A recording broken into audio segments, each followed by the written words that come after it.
Olá, gente, tudo bom? Meu nome é João Victor e vocês estão escutando o podcast Pesquisadores Afirmam. E hoje, no nosso quinto episódio, eu estou aqui com a pesquisadora Ellen Cristiane Freitas e Silva Barreto para conversar um pouco sobre a vivência acadêmica dela e também sobre o foco de estudo da Ellen, que é a área de tradução e ensino, também tradução e gramática. Então, Ellen, muito obrigado por estar aqui hoje, por participar do nosso programa. E eu queria começar pedindo para você se apresentar para os ouvintes. Então, quem que é a Ellen Cristiane? Oi, João. Oi, pessoal. Então, primeiro agradecer pelo convite de estar aqui, né? E antes de mais nada, sou Ellen, professora de inglês há mais de 10 anos. E aí minha trajetória no inglês começa na minha graduação. Eu fiz graduação em licenciatura Letras em Inglês na UES, na Universidade Estadual, e concluí já há mais de 10 anos também. Então, desde então eu começo a trilhar essa trajetória do ensino de inglês. Em 2017, eu ingressei nos estudos da tradução. Então, meu trabalho não envolve de forma direta a tradução. Então, meu objetivo ao ingressar no mestrado em estudos da tradução é com foco no ensino de língua estrangeira, né? E assim eu desenvolvo minha pesquisa pensando aí no uso da tradução como recurso para aprendizagem. Aí tem muito a falar sobre isso. Uhum. E agora, né, dando continuidade, avançando os meus estudos, ingressei no doutorado também na POET, nos estudos da tradução. Ok, perfeito, perfeito, Ellen. Agora a gente vai começar de fato as partes das perguntas e tu já começou a responder a minha primeira pergunta, mas ainda assim eu queria que tu desenvolvesse um pouco mais, por causa que antes de chegar à sua dissertação, eu gostaria primeiro de entender esse seu percurso como profissional até aqui. Então, Ellen, por que que você decidiu fazer um mestrado e agora um doutorado, né, em estudos da tradução, especificamente em tradução e ensino? Nossa, a minha decisão, ela vem pela minha vivência como professora, né?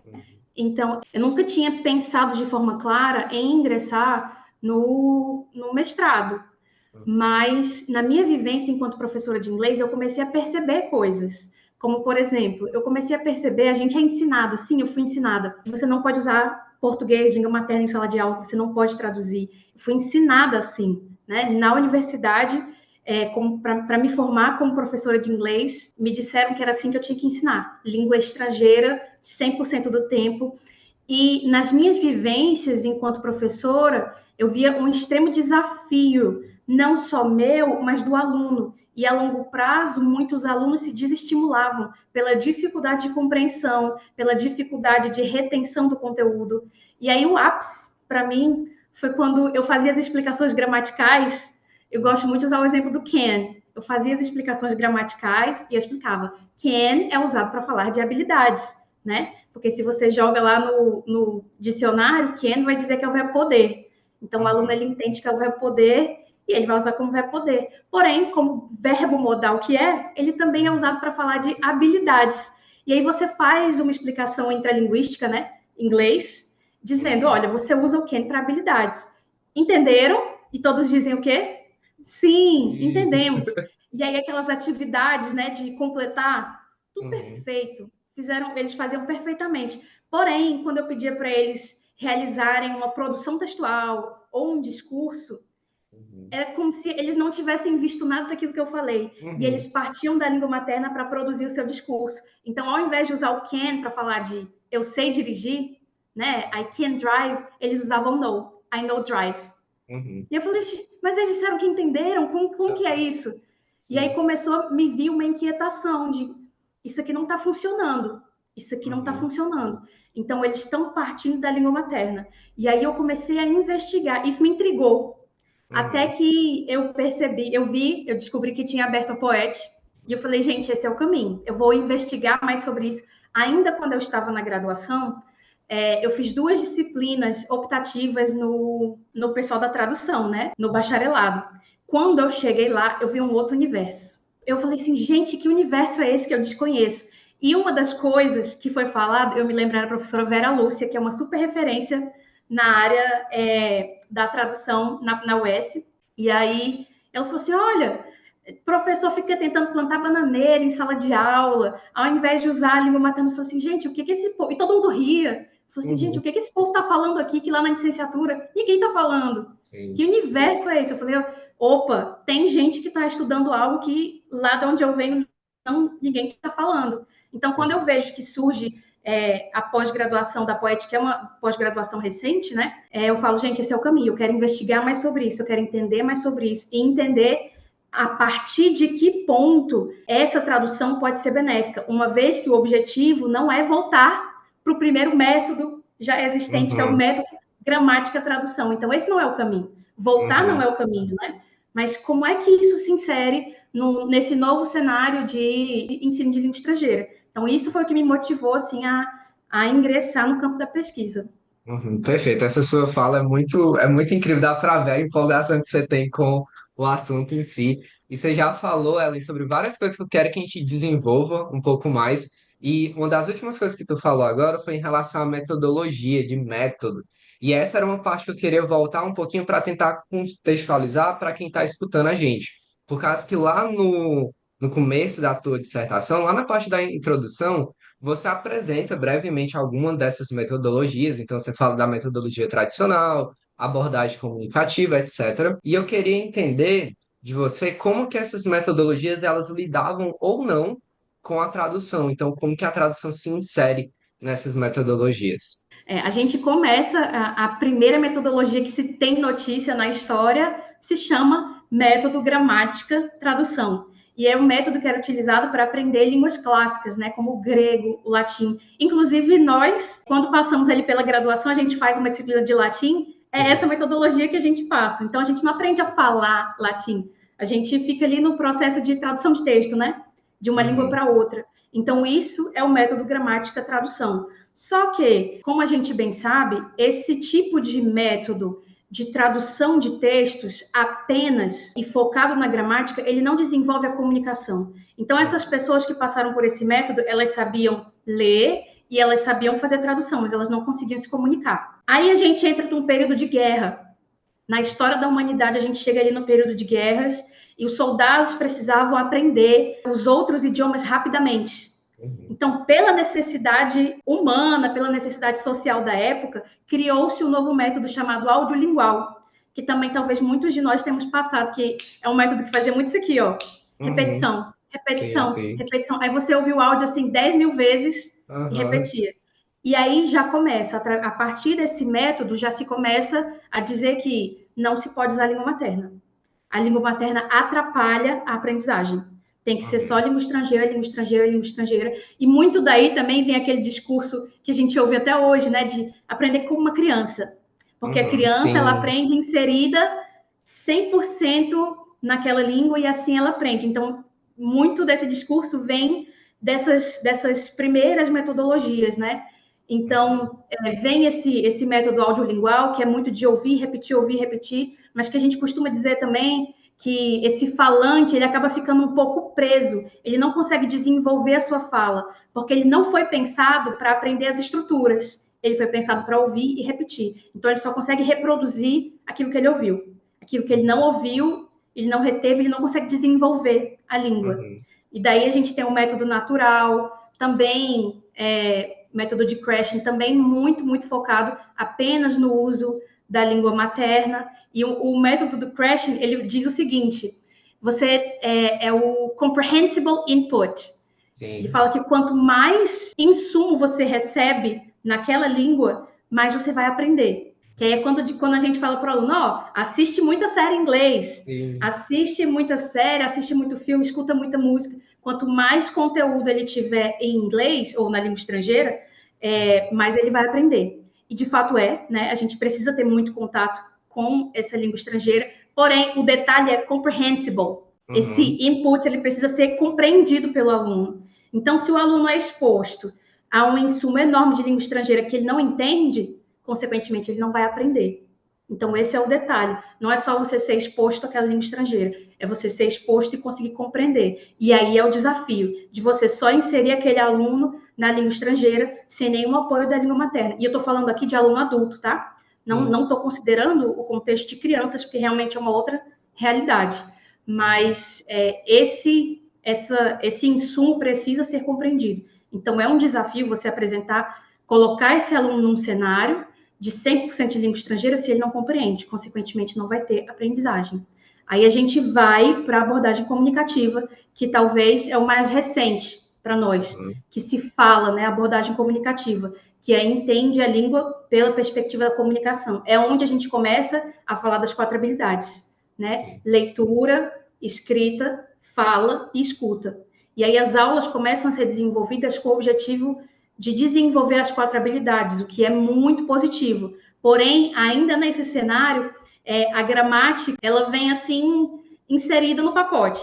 Aprende aí no bolo, porque o foco é a comunicação. O foco é a comunicação. O foco é a comunicação. E aqui, na abordagem comunicativa, a tradução, ela aparece assim, de maneira muito esporádica, mas sem ser intencional, sem ser entendida como ferramenta de aprendizagem. Tanto que num cenário de sala de aula, existe um desconforto de quando você precisa usar a língua materna. Ah, poxa, se eu preciso usar a língua materna é porque não deu certo. Tudo que eu fiz até aqui não deu certo. Tanto para o professor, quanto para o aluno que fica frustrado, porque ele não entendeu e aí ele precisa recorrer à língua materna.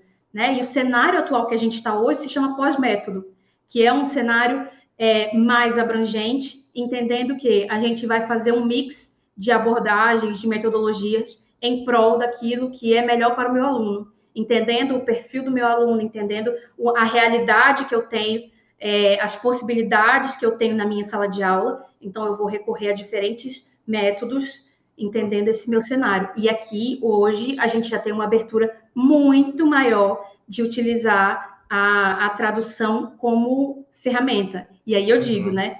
É nesse sentido que a gente não volta atrás o método de tradução, porque a gente não entende mais a tradução como método, mas a tradução como ferramenta.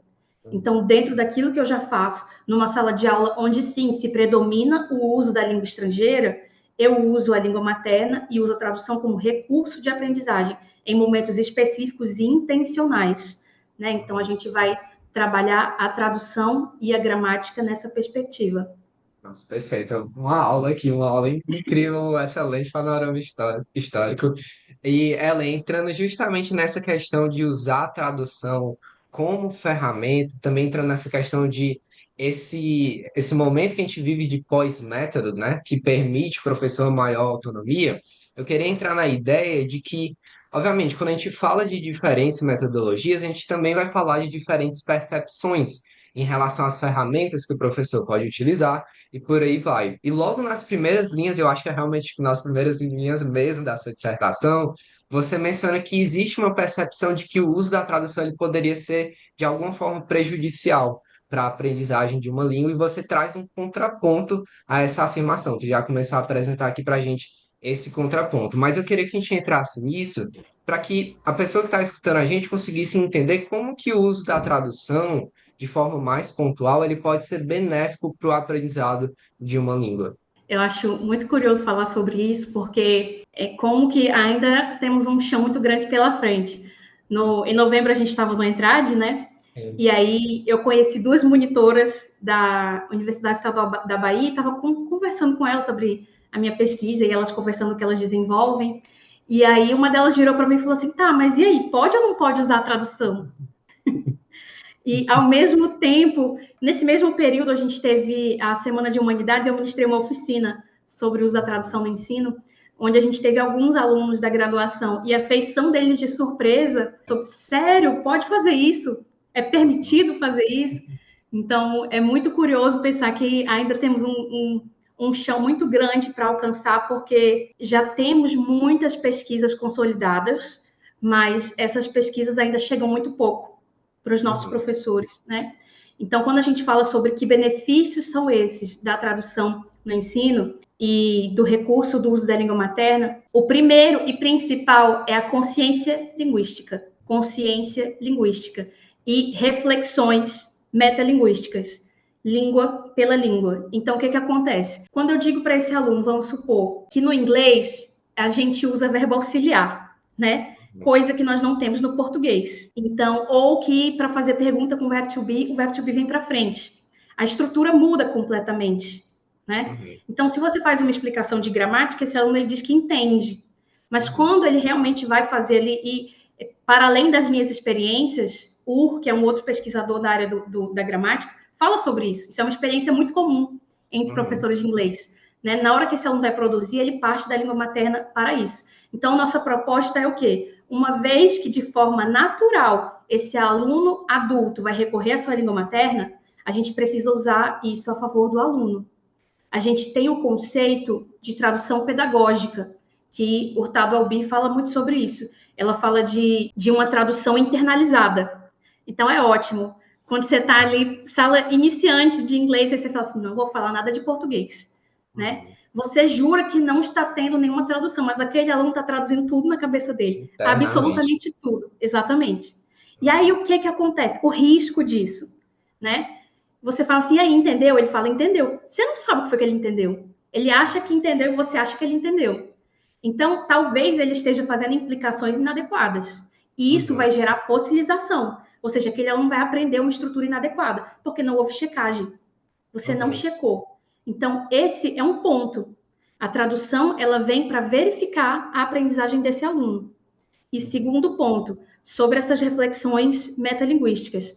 Quando esse aluno, para além da explicação que foi feita, quando esse aluno tem a possibilidade de ver que a língua materna dele, o português, e a língua estrangeira, pensando aqui no inglês, são para você expressar a mesma ideia, para você expressar o mesmo discurso, essas línguas se expressam de maneiras diferentes, aí ele vai perceber.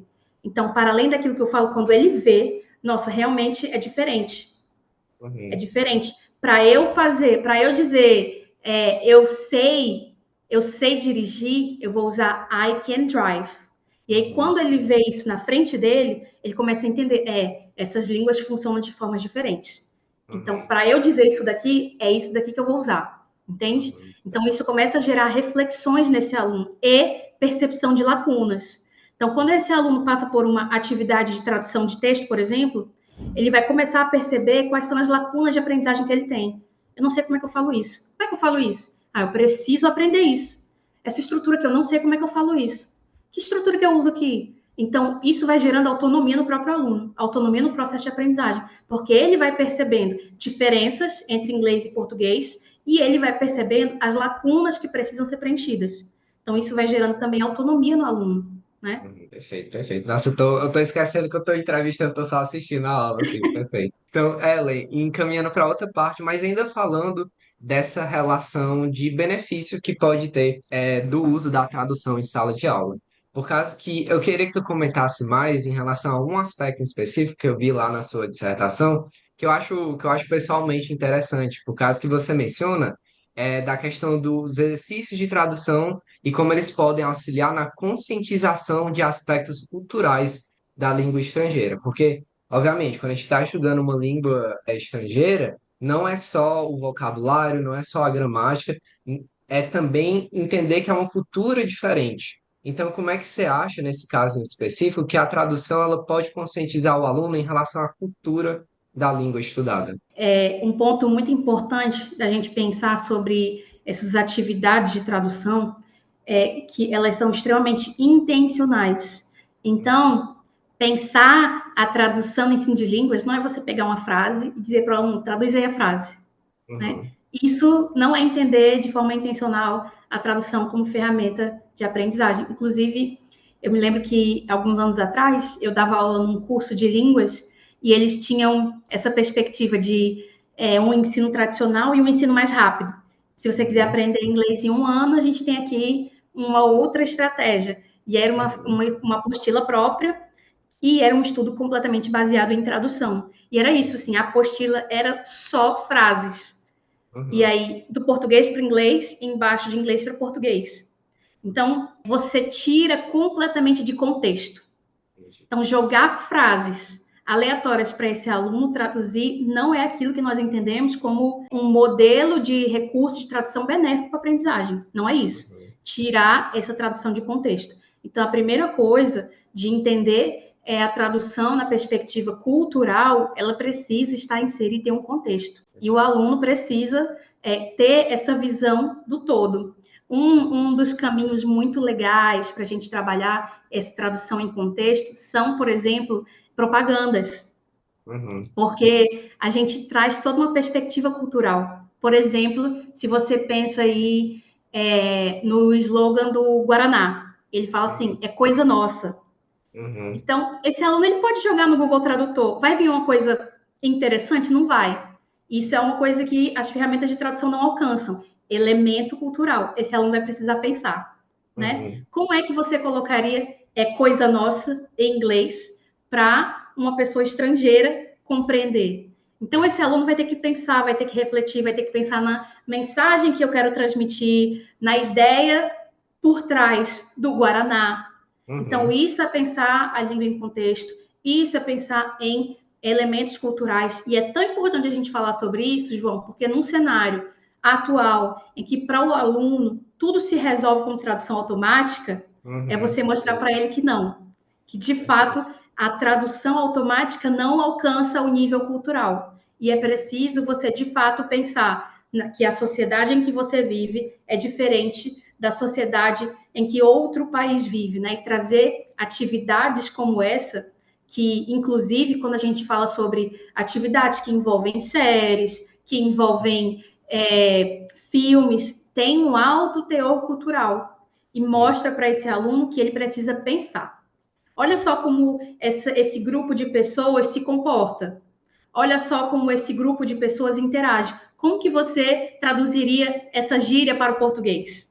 Então, Uhum, não é só de forma literal. Então, inclusive, o que antes seria visto como, e isso também era uma objeção, né? Achava-se que trazer a tradução para a sala de aula ia fazer o aluno pensar de forma literal, o que na uhum, verdade hoje se entende que é o oposto. Porque quando esse aluno faz uma tradução literal, ele vê que não funciona. Quando esse aluno joga essa tradução no Google Tradutor, ele vê que não funciona. Para muitos casos, eu não vou dizer para todos, né? Mas para muitos casos, essa tradução literal não funciona. Então, de fato, esse aluno precisa pensar. Ele precisa uhum, pensar e precisa refletir sobre questões para além da língua. uhum, perfeito. Mas é realmente muito interessante ver essa questão de como a tradução ela pode ajudar nesse processo de conscientização, de fazer, como você bem colocou agora, de fazer o aluno pensar, de refletir, de ver esse processo como um processo ativo e não só como algo que ele Exato. recebe. Então, é realmente bem interessante essa parte. Ellen, agora eu quero entrar numa questão um pouco mais conceitual, então adentrando um pouquinho mais na sua dissertação em si. E também uma questão conceitual, mas também de fundamentação teórica. Por causa que lá no título do seu trabalho, você apresenta o conceito de planejamento pré-tarefa, e é algo que envolve, obviamente, a abordagem por tarefas. Então, você Isso. poderia detalhar um pouco mais o que seria essa abordagem e por que que esse conceito é central para a sua pesquisa? Em termos acadêmicos, existe um conceito muito claro do que significa tarefa. Então, por exemplo, a gente pensa que tarefa, exercício, atividade é tudo a mesma coisa. E o que a gente pensa por tarefa? Tarefa não seriam aquelas atividades de preencher lacunas, que são muito comuns, principalmente quando a gente fala de aprender gramática, né? A gente, no processo de ensino de língua estrangeira, é muito comum esse ensino de gramática ser atrelado a isso. Você ministra ali a estrutura e, em seguida, você expõe esse aluno a uma série de atividades de completar, reformular, reorganizar estrutura. Então, no que a tarefa se difere disso? A tarefa, ela tem um propósito comunicativo. Uhum. Então, isso é o que difere a tarefa. Eu exponho o aluno a um desafio que pressupõe um objetivo comunicativo. Então, não é só ele preencher lacunas, ele precisa pensar e produzir discurso. Então, esse é o conceito base aí. A gente tem teóricos aí como Nunan, como o Skinner, que é a minha base principal dessa pesquisa, que fala aí sobre como essas tarefas são desenvolvidas, né? E a nível de avaliação, a gente avalia a acurácia, que é essa precisão gramatical, a gente avalia a complexidade, né? Quão complexo foi o discurso que esse aluno desenvolveu. Então, a gente reflete sobre esses aspectos. Fluência também. A gente analisa o nível de fluência. Então, Ellen, eu acho que agora que a pessoa escutando a gente já entendeu os conceitos que são base da tua pesquisa, eu queria ir para uma parte que é assim, quando você começou a fazer essa pesquisa e preparou ela, você fez uma coleta de dados e você analisou esses dados. Então, na sua pesquisa participaram 10 alunos que estudavam em um curso de inglês e você tinha por objetivo geral, aí aqui eu vou citar como que você tinha colocado lá na dissertação, investigar as contribuições do planejamento pré-tarefa no desempenho da acurácia em língua estrangeira, através da realização de uma tarefa de tradução oral. Então, agora eu queria entrar nessa parte mais técnica, mais específica de dados, e que você falasse um pouquinho para a gente como foi esse processo de coleta e depois esse processo de análise desses dados. Primeiro que é sempre desafiador, né? Coleta de Uhum. dados. É Sim, sempre um sim. processo bastante desafiador, em especial envolvendo pessoas, né? Felizmente, nessa época, eu estava como professora no curso de idiomas, então eu tinha esse público, o que facilitou muito esse processo de conseguir participantes para essa pesquisa. Um ponto muito curioso é que quando a gente fala sobre tradução no ensino, até muito recentemente, acreditava-se que pensar tarefas de tradução fazia muito mais sentido para alunos de nível intermediário avançado do que para alunos iniciantes. Mas hoje já existem pesquisas que mostram que a tradução encontra seu lugar de relevância em todos os níveis de aprendizagem. Então, pensando muito no que já havia sido desenvolvido, o público que eu alcancei foram alunos de nível intermediário, então esses alunos já tinham ali uma certa autonomia com o idioma, e a atividade foi desenvolvida da seguinte forma: esses alunos, esses participantes, eles passaram por duas etapas. A primeira etapa, eles foram expostos a um texto narrativo, e esse texto narrativo também já foi um texto utilizado em muitas outras pesquisas anteriores, então a gente teve esse respaldo aí, né? Esses alunos recebiam uma série de imagens, uma sequência de imagens e um texto narrativo em português, o que também é um ponto, né? Trabalhar a direção importa muito. A Uhum. gente sabe Sim, disso, pensando como tradução, a gente sabe, né? perfeito. Traduzir de inglês para português não é a mesma coisa que traduzir de português para inglês. Uhum. Então, o grau de dificuldade para esse aluno também foi aumentado nessa perspectiva. Ele recebeu um texto em português e ele tinha que traduzir em inglês. E ali, a minha análise foi pensando sobre duas perspectivas. Uma, eu coloquei uma estrutura específica que eu queria analisar, que era o verbo modal no passado, né? Uhum. Could have done, would have done. Então, o verbo modal no passado era a estrutura específica que eu estava analisando. E essa é uma estrutura considerada complexa, né? É uma estrutura de um alto nível de complexidade. Então, essa foi uma análise. Eu analisei a nível de estrutura específica e analisei a nível geral. Quais foram os erros e acertos que esse aluno teve de um modo geral no texto. Uhum. Analisei principalmente questões de estrutura, né? Nem tanto questões de léxico, mas principalmente questões de estrutura. Então, nessa primeira etapa, esse aluno foi colocado num ambiente em que ele tinha que realizar a tradução oral desse texto narrativo. Ele teve o tempo que ele precisasse e ali nós gravamos essa tradução, né? Eu acho interessante. Depois eu vou falar da segunda etapa que eu quero Ok. dizer. Então, ele realizou essa tradução. Uma, 2 semanas depois, esse mesmo aluno foi exposto à segunda etapa do processo. Então, essa primeira etapa é sem planejamento. Ele recebeu o Uhum. texto e ele realizou a tradução. Exatamente. Tradução oral. E na segunda etapa foi feita com planejamento. O que é planejamento? Eu peguei dois desses alunos e coloquei eles numa sala e eles tiveram ali 20 minutos. Foi um novo texto, eles receberam, não foi Uhum. o mesmo texto, foi um novo texto, mas com as mesmas estruturas. Uhum. As mesmas estruturas, o mesmo grau de dificuldade. E esses alunos foram colocados em duplas, numa sala com 20 minutos para planejar. Então, por que eu coloquei esses alunos em duplas para planejar? Porque nós queríamos ter acesso às reflexões metalinguísticas que estavam acontecendo. Se aquilo Uhum. não fosse compartilhado, a gente não saberia. Porque você não tem como uma tradução ficar dizendo, agora eu estou pensando nisso, É. agora eu estou pensando, não, minha escolha aqui é por causa Sim, disso. Então, dialogando, isso perfeito. acontece de forma natural. Então, eles iam interagindo um com o outro, dizendo, olha, eu acho que aqui deve ser assim. Não, eu acho que aqui essa estrutura deve ser assim. Então, eles iam compartilhando e tendo esse tempo de planejar o que seria falado. Depois desses 20 minutos de planejamento, cada um se dividia e fazia sua própria tradução oral de português para inglês também sobre esse texto. Uhum. A minha próxima pergunta, ela, era em relação à questão de aplicabilidade. Porque, assim, quando a gente fala de pesquisa, principalmente na sua área de tradução e ensino, a gente pensa na questão da aplicabilidade ou no impacto que pode se ter em sala de aula. Então, eu queria saber para ti como é que ficou para você como professora de língua estrangeira após a sua pesquisa e também após essa sua vivência na pós-graduação, se causou algum impacto no dia a dia em sala de aula. E aí você pode trazer os seus resultados, né? Se você pensou de alguma forma como aplicar esses resultados no seu dia a dia como professora.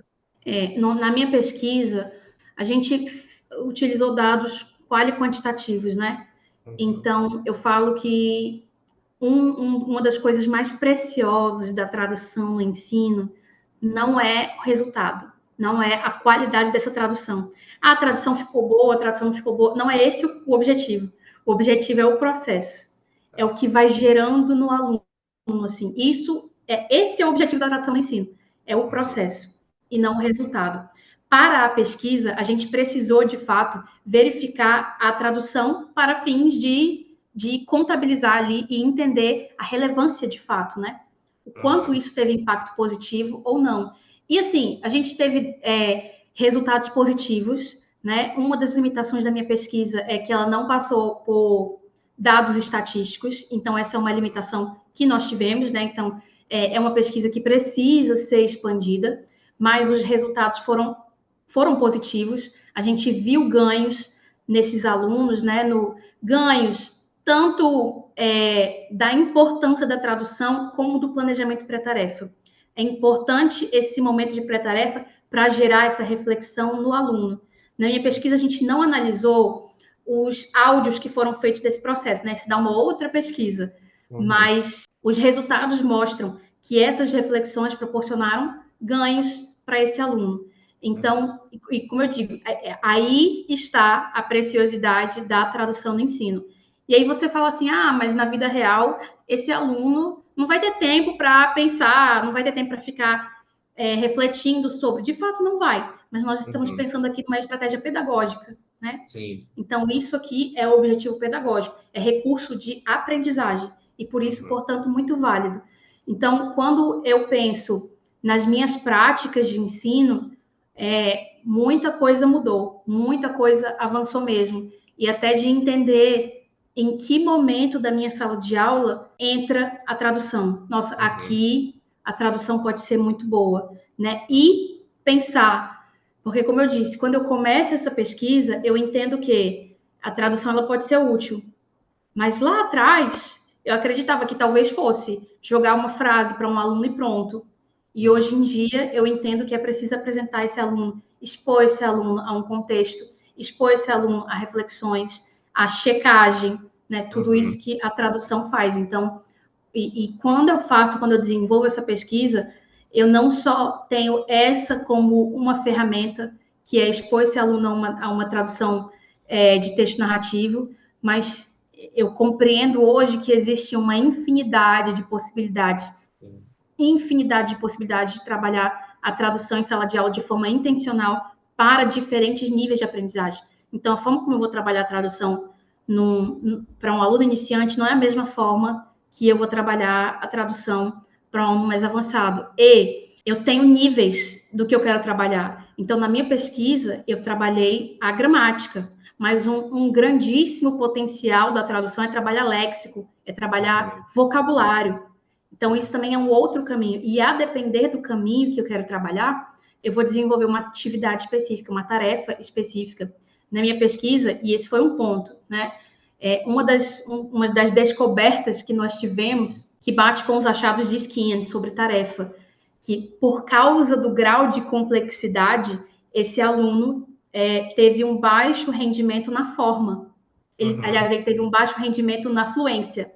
Uhum. Então, eu coloquei uma atividade de estrutura complexa e esse aluno ele foi forçado a pensar na estrutura.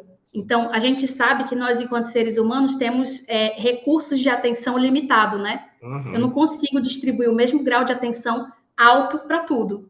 Então, se eu destino mais atenção para uma coisa, naturalmente outra coisa vai ser prejudicada. Uhum. Então, quando eu coloco esse aluno numa atividade com foco na forma, é natural que a fluência seja prejudicada. Então, Uhum. foi isso que aconteceu nessa minha pesquisa. Como esse aluno teve foco na forma, ele teve um melhor desempenho na forma, mas outras habilidades ali foram prejudicadas, como a fluência foi prejudicada. Por isso que eu digo, o professor precisa pensar o que que ele quer trabalhar, Um porque objetivo, né? isso determina o desempenho desse aluno. Onde é que eu quero que ele desenvolva? O que é que eu quero que ele tenha desempenho? E aí eu penso no grau de dificuldade, no léxico que eu vou colocar, né? Tudo isso é pensado. Então, a tradução é também uma forma de você reforçar e revisar aquilo que você já vem ensinando para esse aluno. E é uma forma de rever, de revisar. Assim, perfeito, realmente perfeito. Eu estou aqui considerando mudar de área. Eu sou da tradução, mas tradução e adaptação da parte mais cultural e tal, artística, digamos assim. E aí tu tá aí dando todas essas aulas. Eu tô aqui, rapaz, será que doutorado eu mudo de área? Não sei, mas realmente muito interessante. E aí, Ellen, agora eu quero ir para uma parte mais de vivência acadêmica, no geral, porque eu queria falar contigo sobre o comitê de ética, especificamente sobre isso. Por causa que você é a primeira pesquisadora que eu estou entrevistando que passou por essa etapa na sua dissertação, e eu queria que você explicasse essa etapa para os ouvintes e contasse como que foi a sua experiência por passar por ela. Por causa que quando eu vou escutando no mestrado em si, a galera que trabalha com coleta de dados e tem que passar por isso, às vezes é um medo, assim, meu Deus do céu, eu preciso passar pelo comitê de ética. E eu queria que tu explicasse um pouquinho como é que foi essa experiência. Assusta muito, né? E Sim. assim, quando eu cheguei no mestrado, eu cheguei muito verde, muito, sem saber de absolutamente nada de vida acadêmica, nada. Uhum. Então, quando você conversa com outras pessoas, é todo mundo realmente muito assustado e preocupado com o comitê de ética, e comigo não foi diferente. Então, a princípio, eu fiquei muito tensa, e porque eu fiquei muito tensa, eu acabei procrastinando esse Uhum. processo.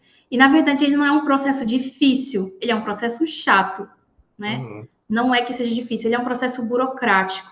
Sim. Então, tudo o que você precisa fazer é entrar no site e preencher todas as informações. E de certa forma, isso não é o mais difícil, né? Você coloca lá todas as suas informações e aí cabe a você torcer e esperar. Então, assim, não é um processo difícil, mas é um Uhum. processo chato, porque daí, uma vez que você envia todas as informações, você precisa aguardar eles Uhum. darem o parecer. E aí, normalmente, o primeiro parecer vai vir com necessidade de ajuste. Aí você faz os Uhum. ajustes e manda. E aí, se necessário, eles vão mandar um novo parecer pedindo ajuste. No meu caso, felizmente, eu só precisei fazer um ajuste. Então, eu Uhum. mandei os dados, eles voltaram, eu mandei o ajuste. O desafio é porque você nunca sabe quanto tempo isso vai levar. Pode Uhum. ser que eles respondam em um mês, pode ser que leve 3 meses, pode ser que leve mais tempo. E aí, você, como pesquisador, fica de mãos atadas, né? Porque você só pode aplicar a sua pesquisa depois que você tiver um parecer positivo do comitê de ética. Então, realmente, assim, não é que seja difícil, não é um processo difícil, é um processo burocrático. E se eu posso dar um conselho para quem vai passar pelo comitê de ética submeta o quanto antes. Uhum. Submeta o quanto antes. A gente, enquanto pesquisador, tem o desafio do quê? A gente precisa ter a nossa pesquisa minimamente desenvolvida para conseguir submeter lá as informações que eles pedem. Mas a Uhum. minha sugestão é essa: submeta o quanto antes, porque esse processo pode ser rápido, pode se resolver em um mês, ou não, pode Uhum. levar mais tempo. Não é difícil, mas tem que ter paciência. Perfeito. Acho que principalmente também para que a gente precisa entender que tanto no mestrado quanto no doutorado tem a questão do tempo. É um fator, e a gente vai conversar daqui a pouquinho mais sobre isso, mas como o processo do comitê ele envolve o tempo, aí você precisa pensar, vai dar tempo para minha qualificação? Vai dar Exatamente. tempo para depois? Então, realmente é um ponto bem importante. E Ellen, eu queria encaminhar agora a gente para a parte final da nossa entrevista, e eu queria mencionar porque, como você falou lá no começo, e como eu também trouxe agora, você está no doutorado, então você já passou por toda a experiência do mestrado e agora começou o seu doutorado. E quando eu venho conversando com os pesquisadores sobre as diferenças que existem entre o mestrado e o doutorado, o que eu estou escutando é que o doutorado ele é sim tão complexo quanto o mestrado, ele tem sim muitas dificuldades, mas ele também é um processo mais ok por causa que você tem a questão do tempo, você tem mais Sim. tempo para trabalhar com sua pesquisa e trabalhar com calma. Então, eu queria saber de você como é que tem sido a sua experiência com o doutorado até então, comparando, né, o mestrado e o doutorado, como é que está sendo a experiência. Eu já tive a oportunidade de falar brevemente lá na Bahia, no ETRAD, Uhum. que eu tive uma experiência desafiadora no mestrado, né? Então, essa experiência desafiadora no mestrado, ela passa por a minha imaturidade, o meu desconhecimento de todo o universo acadêmico. A minha pesquisa foi completamente mudada, e Uhum. não porque ela mudou para outra direção. Eu brinco assim, né?